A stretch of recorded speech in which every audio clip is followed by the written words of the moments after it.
मेरे सामाजिक परिवार के सभी सदस्यों और वीडियो देखने वालों को नमस्कार। राजीव गांधी फाउंडेशन को मिला हुआ डोनेशन, चंदा, दान, आर्थिक सहायता वो विवादों के घेरे में है और ये सवाल खड़े हो रहे हैं कि क्या राजीव गांधी फाउंडेशन को ऐसी जगहों से चंदा मिलता था जो देश की संप्रभुता, सुरक्षा, एकता, इन सब के लिए ठीक नहीं है। देश की आंतरिक सुरक्षा, देश का सांप्रदायिक सद्भाव, इन सब को जिन लोगों से खतरा है उन लोगों ने कहा जा रहा है कि राजीव गांधी फाउंडेशन को चंदा दिया है, डोनेशन दिए। और अभी तो बहुत मामला आगे चला गया है।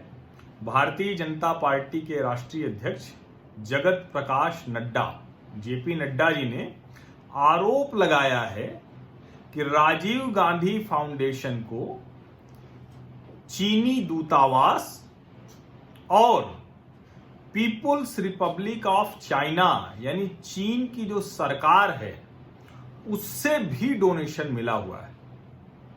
कमाल की बात यह है कि कांग्रेस की तरफ से उसमें जो सफाई आई है वो चौंकाने वाली तो है, लेकिन चौंकाने से ज्यादा चिंता में डालती है, क्योंकि कांग्रेस कह रही है कि आप 2005 से आगे बढ़िएगा, 2020 में आइएगा या 2005 में ही बने रहिएगा।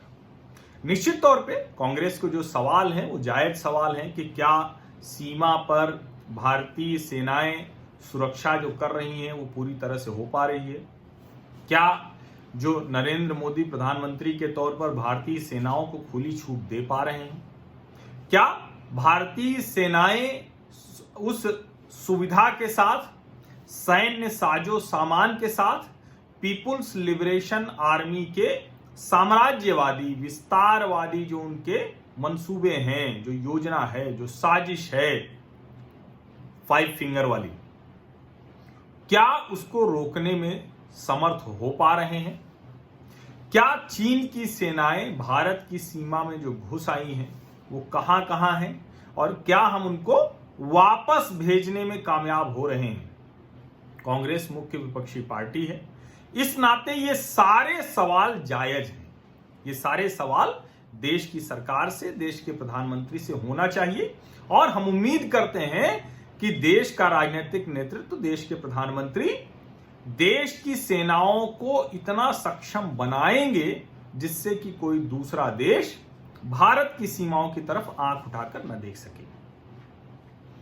लेकिन क्या वजह है कि कांग्रेस पार्टी चीन पर बहुत कड़ाई से नहीं बोल पाती?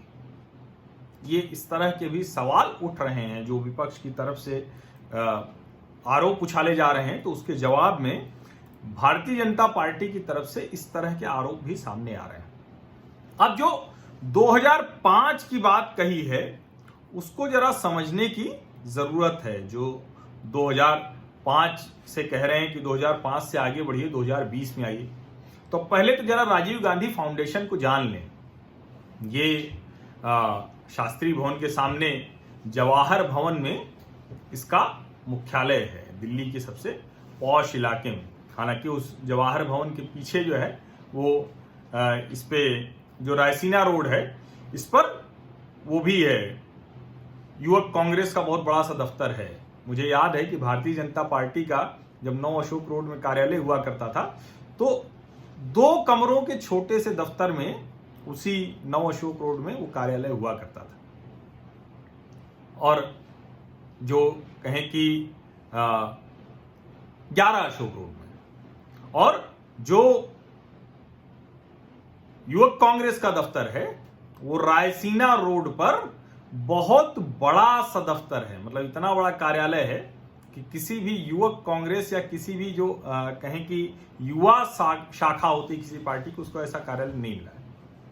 दिल्ली में घूमेंगे तो चारों तरफ गांधी परिवार के नाम पर कांग्रेस के पास बहुत बड़ी बड़ी संपत्तियां हैं। तो ये एक मूल बात है जो इससे जुड़ी हुई है, लेकिन इसको भी दरकिनार कर देते हैं। राजीव गांधी फाउंडेशन, जिसकी चेयरपर्सन है श्रीमती सोनिया गांधी जी, वही श्रीमती सोनिया गांधी जी जो अभी अंतरिम अध्यक्ष हैं कांग्रेस की अध्यक्ष रहते हुए एनएसी की चेयरपर्सन थी। यानी एनएसए मतलब वो राष्ट्रीय सलाहकार समिति जिसमें कुछ लोग नामित थे जो कैबिनेट से भी ऊपर थे यूपीए के समय में। और कहा जाता है, ये खबरें आई कि जो यूपीए के समय में फाइल होती थी सरकारी गोपनीय दस्तावेज, वो भी पहले सोनिया जी के पास जाते थे, एनएसी तक उसको देख लेती थी। तो उसी एनएसी के चेयरमैन कांग्रेस अध्यक्ष सोनिया गांधी जी, वो इसकी भी चेयरपर्सन है। राजीव गांधी फाउंडेशन बना 21 जून 1991 को। ढेर सारे काम करती है, अलग अलग कई तरह के काम हैं। और उसमें जो पहले पन्ने पर उस वेबसाइट पर न्यासियों की सूची दिखती है, उसमें डॉक्टर मनमोहन सिंह, पी चिदम्बरम, मोंटेक सिंह अहलूवालिया, सुमन दुबे का नाम आप लोग नहीं जानते होंगे। एक समय में ये पत्रिकाओं में कांग्रेस परिवार के इतने नजदीकी थे, सोनिया गांधी जी के बेहद नजदीकी हैं और ये लगातार छपते रहते थे। ये पहले पत्रकार भी रहे हैं और अभी इनका जिक्र बहुत नहीं होता है, लेकिन ये गांधी परिवार के बेहद विश्वसनीय लोग हैं।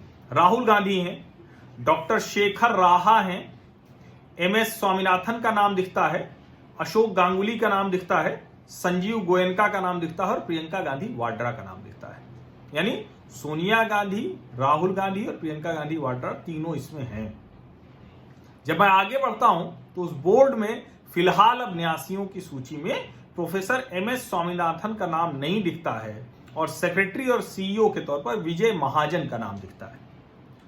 जब उसकी वेबसाइट पर मैं गया तो 2015 के बाद राजीव गांधी फाउंडेशन की वेबसाइट पर किसी काम का जिक्र नहीं है, डिटेल नहीं है उसकी। 2015 के बाद 2014 मई में सरकार चली गई थी कांग्रेस की, यूपीए 2 खत्म हो गया था। उसमें सोनिया गांधी के बारे में लिखा हुआ है, Shrimati Gandhi was born on December 9, 1946. After her early education, she attended a foreign language school where she studied English, French and Russian. She met Sri Rajiv Gandhi in Cambridge and married him in 1968. ये जो वाक्य विन्यास है, इसको देख के आप नहीं अंदाजा लगा सकते कि कहां वो पढ़ती थी। फॉरेन लैंग्वेज स्कूल किसका था, जहां इंग्लिश, फ्रेंच और रशियन पढ़ती थी।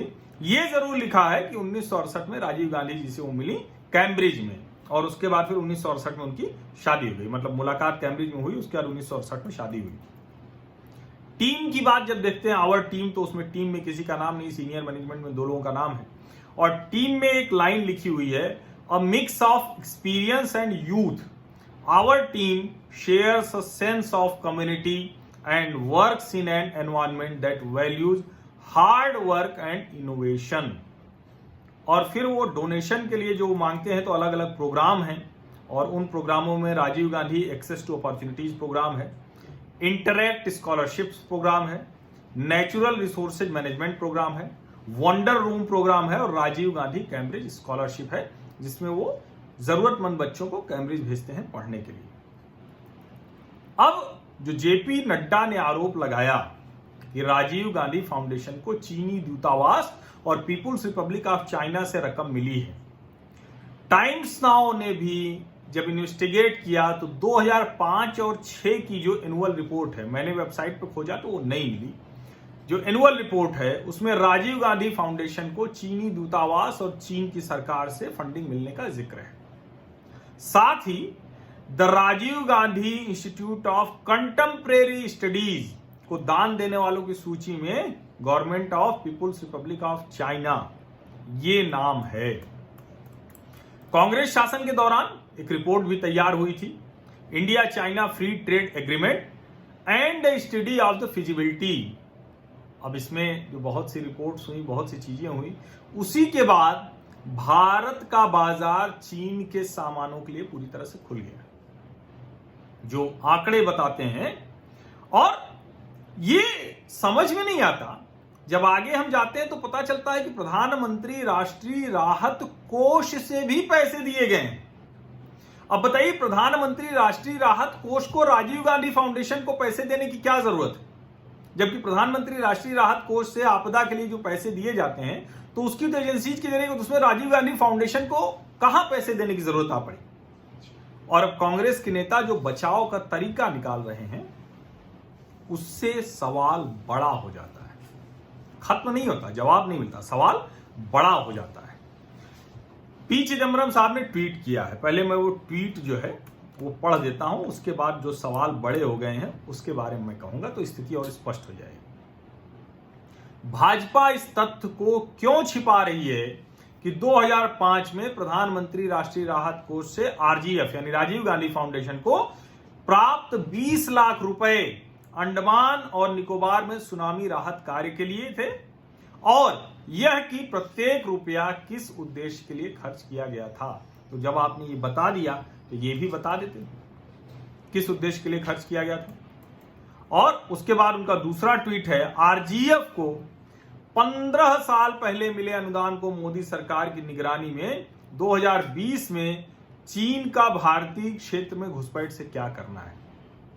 अब आप सोचिए, यहीं आकर मुझे लगता है कि इस पार्टी और इस पार्टी के नेताओं की मंशा पर संदेह बड़ा हो जाता है। उस डोनेशन से और अभी जो प्रधानमंत्री राहत कोष का, राष्ट्रीय राहत कोष का जो डोनेशन है, उसको चीन की सीमा, भारत चीन की जो सीमा है उसमें चीनी सेना का भारत में घुसपैठ से क्या लेना देना है, ये क्यों जोड़ रहे हैं इसको? और ये कह रहे हैं कि मान लीजिए कि आरजीएफ 20 लाख रुपए लौटा देती है तो क्या पीएम मोदी देश को भरोसा दिलाएंगे कि चीन अपना अतिक्रमण खाली करेगा और यथास्थिति बहाल करेगा? अरे कांग्रेस चीन से पैसे ले ले, प्रधानमंत्री राष्ट्रीय राहत कोष से पैसे मिले उसे, बहुत से मंत्रालय उसको पैसे देते थे, इससे कोई फर्क नहीं पड़ता। ये एक अलग मसला है, इसकी जांच होनी चाहिए और उस पर कार्रवाई होनी चाहिए। और चीन हमारी सीमा में 1 इंच भी है तो उसको वापस कराना, ये इसी के लिए देश ने नरेंद्र मोदी को पूर्ण बहुमत दिया है, इसी के लिए सरकारें चुनी जाती हैं, इसीलिए यूपीए 1 और यूपीए 2 भी चुना गया था। अब उसकी चर्चा करने का मतलब नहीं है कि 43,000 वर्ग किलोमीटर जमीन कैसे चली गई, अब उसकी चर्चा अभी हम यहां नहीं करेंगे। और अगर इस तरह का सवाल पूछा जाएगा तो फिर सचमुच ये बात आ जाएगी कि कितने ऐसे फैसले हैं जो कांग्रेस के शासनकाल में हुए और जिसने देश की संप्रभुता सुरक्षा के साथ समझौता किया। पी चिदम्बरम साहब पूर्व गृह मंत्री हैं, वित्त मंत्री हैं, बड़े वकील हैं। अब वो तो तर्क कुतर्क करते रहते हैं, कोई बड़ा वकील होगा तो उनको भी उसमें हराएगा, अगर ना हराता तो उनको जेल नहीं जाना पड़ता, उनको भ्रष्टाचार के मामले में जेल की सजा नहीं काटनी पड़ती। इसका मतलब उनके तर्क कुतर्क बड़े वकीलों के सामने कमजोर पड़ जाते हैं। लेकिन चिदम्बरम साहब, राजनीति में तर्क कुतर्क वकीलों वाले नहीं चलते हैं। जनता देखती है, जनता भरोसा करती है तो निर्णय सुनाती है, सरकार बनाती है। और हाल के जो राजनीतिक फैसले आए हैं उसमें बहुत साफ है कि जनता कांग्रेस पर से भरोसा खो रही है। और आपने कुछ सवाल पूछे हैं, उसका जवाब भारतीय जनता पार्टी दे, लेकिन एक पत्रकार होने के नाते और देश का आम नागरिक होने के नाते कई बड़े सवाल खड़े हो जाते हैं। उसमें से कुछ सवाल मैं आपसे पूछता हूं कि जब देश चीन से लड़ रहा है तो कांग्रेस पार्टी या कांग्रेस के नेता चीन के खिलाफ कड़ाई से एक भी शब्द क्यों नहीं बोल पाते हैं? जब 2017 में डोकलाम में भारतीय सेनाएं चीनी सेनाओं को धकेल रही थीं, जीत कर आ गई, तो क्यों राहुल गांधी चीनी राजदूत से मिलाते हैं? ऐसी खबरें आ जाती हैं। चीन का दूतावास और पीपुल्स रिपब्लिक ऑफ चाइना किसी भी काम के लिए राजीव गांधी फाउंडेशन को दान कैसे दे सकता है? और उस समय राजीव गांधी फाउंडेशन की चेयरपर्सन और जो देश चलाने वाली नेता थी वो सोनिया गांधी थी, भले प्रधानमंत्री मनमोहन सिंह थे। 2008 में सोनिया जी और शी जिनपिंग उस वक्त उपराष्ट्रपति थे चीन के, उनकी मौजूदगी में राहुल गांधी कांग्रेस नेता के तौर पर और चाइनीज कम्युनिस्ट पार्टी के इंटरनेशनल डिपार्टमेंट के मंत्री वैंग जियारुई, मैं स्पेलिंग पढ़ देता हूं, प्रोनाउंसिएशन आप लोग देख लीजिएगा, WANGJIARUE, इन्होंने किस बात पर हस्ताक्षर किया उस समझौते के बारे में देश को कांग्रेस पार्टी क्यों नहीं बता रही है? क्या अंतर्राष्ट्रीय प्रतिनिधिमंडल जो आते थे उनकी औपचारिक अगुवाई सोनिया गांधी करती थी? ऐसी ढेर सारी तस्वीरें आ रही हैं जिसमें राष्ट्राध्यक्षों की तरह एक राष्ट्राध्यक्ष और दूसरी तरफ सोनिया जी बैठी हुई हैं, मनमोहन सिंह बगल की कुर्सी पर बैठे हुए। ये क्या राष्ट्र की संप्रभुता के साथ, संविधान के साथ समझौता नहीं था? जाकिर नाइक का संगठन राजीव गांधी चैरिटेबल ट्रस्ट को 50 लाख रुपए दे देता है 2011 में, तब भी सरकार थी कांग्रेस की। और होम मिनिस्ट्री की जांच में निश्चित तौर पर कोई भी एक एनजीओ दूसरे को दे दे, न्यास दे दे, इसमें कोई दिक्कत नहीं। लेकिन कांग्रेस की सरकार थी, कांग्रेस चला रही थी सोनिया जी, सरकार चला रही थी सोनिया जी की ही चेयरपर्सन वाला नेतृत्व वाला राजीव गांधी फाउंडेशन, उसको 50 लाख रुपए जाकिर नाइक जैसा आदमी देता है जो देश में सांप्रदायिक सद्भाव बिगाड़ रहा था, जो दंगों की योजना बना रहा था, जिसके भाषण सुनकर आतंकवादी बांग्लादेश तक में बन जाते थे। ऐसे व्यक्ति से, उसकी संस्था से चंदा क्यों लिया? 2001-2 में कारोबारी घाटा $1 बिलियन था चीन के साथ। उसी समय चीन विश्व व्यापार संगठन का सदस्य बना। 2004 में यूपीए सत्ता में आ गया। 2004 से 14 तक 10 वर्ष रहा। इन 10 वर्षों में कारोबारी घाटा कई गुना बढ़ गया। कितना कि चीन को भारतीय बाजार में इस तरह से घुसने दिया गया कि यूपीए 1 और 2 में उसने अपने जो सस्ते सामान थे उसका डंपिंग ग्राउंड बना लिया। और उसमें वो रिपोर्ट बड़ी महत्वपूर्ण है जो बनाई गई थी। 2000-2001 में चीन से आयात, कुल आयात का, जो भारत का कुल आयात था उसका मात्र 3% था। 2006-7 में चीन से आयात, कुल आयात का 13% होता है और 11-12 आते आते वो 17% हो जाता है। क्या किसी समय नहीं समझ में आया मेक इन इंडिया करना चाहिए, असेंबल इन इंडिया करना चाहिए, भारत को एक्सपोर्ट हब बनाना चाहिए, मैन्युफैक्चरिंग हब बनाना चाहिए? हम दुनिया को क्यों नहीं देंगे? ये सब कभी ध्यान में नहीं आया। स्वदेशी की भावना, स्वावलंबन की भावना, आत्मनिर्भरता कभी चर्चा में नहीं है। और ऐसा नहीं है कि हम कोई चीन से आयात नहीं करते थे, लेकिन 2005 के बाद वो संकट बढ़ता चला गया इस कदर कि आपको अगर ध्यान में होगा तो कोई ऐसा नहीं है, भारत की कंपनियां भी थीं, भारतीय मोबाइल कंपनियां भी थीं, लेकिन धीरे धीरे एयर कंडीशनर, टीवी, मोबाइल, किसी भी तरह का गैजेट हो, सब में चीनी कंपनियां घुसती चली आई। सूचना और संचार के क्षेत्र में उन्होंने कब्जा कर लिया। ऐसा क्यों हो गया? यूपीए 1 और 2, इन 10 वर्षों में चीन की अर्थव्यवस्था भारत से किस तरह से बढ़ी, इसका जरा अनुमान लगाइए। 2004 में जब यूपीए 1 सत्ता में आया तो भारत से 2.5 गुना चीन की अर्थव्यवस्था थी। 2014 में जब यूपीए 2 सत्ता से गया 10 वर्ष बाद, तो 5 गुना बड़ी हो गई। यानी 10 वर्षों में पिछले पूरे के पूरे जो 6 दशक का 1 दशक में पूरा हो गया और वो 5 गुना अर्थव्यवस्था बड़ी हो गई। अब लेकिन आप इसको समझिए चिदंबरम साहब, ये सब जो रकम राजीव गांधी फाउंडेशन में आई है, चाहे वो जाकिर नाइक ने दी हो, चाहे वो People's Republic of China, Chinese दूतावास ने दी हो, चाहे वो प्रधानमंत्री राष्ट्रीय राहत कोष है, सब कांग्रेस के सत्ता में रहते आई है। तो ये सवाल तो खड़े होते हैं ना। और मैं अभी की सरकार से सवाल करता हूं, देश के आम नागरिक होने के नाते, पत्रकार होने के नाते, कि आप इस पर कार्रवाई करिए। सिर्फ जुबानी जमा खर्च से काम मत चलाइए। यह बहुत गंभीर मसला है। यह राष्ट्रीय सुरक्षा, आंतरिक सुरक्षा का मसला है। और अब 20 लाख लौटा देने से न तो चीन की ताकत कम होगी, न सामरिक ताकत कम होगी, न उसके वो साम्राज्यवादी इरादे कम होंगे। ये आपने पैसा लेने के बजाय उसको देश से पैसा लेने से रोका होता नीतियों के तौर पर ना, गृह मंत्री के तौर पर, वित्त मंत्री के तौर पर, दोनों महत्वपूर्ण मंत्रालय थे आपके पास। लेकिन चिदंबरम साहब आपने वो नहीं किया। और मैंने तो 10 वर्षों के यूपीए 1 और 2 में कभी सुना ही नहीं कि आत्मनिर्भर भारत होना चाहिए, स्वदेशी कंपनियां होनी चाहिए, हम कैसे बेहतर करेंगे वो होना चाहिए, स्टार्टअप हमारा अपना बड़ा होना चाहिए। नहीं किया हमने। और इसीलिए ये सवाल ज्यादा बड़े हो जाते हैं। लेकिन इस सब के बावजूद बेहतर होगा कि ऐसे बेतुके कुतर्की सवाल पूछने के बजाय देश की जनता को ईमानदारी से उस 2008 वाले एमओयू के बारे में, जो फंडिंग आपने ली उसके बारे में, जहां से भी जो फंडिंग आई, फंडिंग आती है, इसमें कोई बहुत ये नई चीज नहीं है, लेकिन उस सब के बारे में ईमानदारी से बता दीजिए तो शायद देश की जनता कुछ भरोसा कांग्रेस पर कर पाए। वरना जो विश्वसनीयता है वो न्यूनतम स्तर पर कांग्रेस की जा चुकी है और इन खबरों के बाद अब वो विश्वसनीयता रसातल में जा रही है। और जहां तक रही बात ये उन लोगों के लिए जो कहते हैं कि चीन का हम क्या कर लेंगे, हर कोई मजाक उड़ाता है। पी चिदम्बरम साहब को भी मजाक ही लग रहा होगा कि कैसे हम बायकॉट चाइनीज प्रोडक्ट कर देंगे। लक्ष्य है जीवन में चीन मुक्त होना, चीनी सामान मुक्त होना। 1990 में दुनिया के कुल उत्पादन का सिर्फ 3% चीन का उत्पादन था और 2019 में 25% हो गया।